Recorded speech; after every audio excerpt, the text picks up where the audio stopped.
A series of activities were held at tent classrooms in the quake-hit Luding County in China's Sichuan to celebrate Teachers' Day on Saturday, which also marked the Mid-Autumn Festival. 尽量的陪伴着孩子，因为我们孩子的爸爸妈妈可能在这个时间也会有很多要忙的，比如说，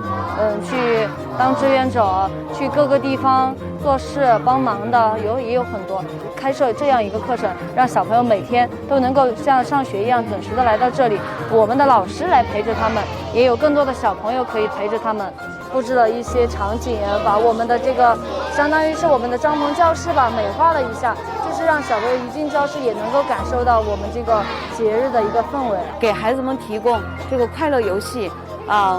快乐学习、心理辅导等服务，给孩子们提供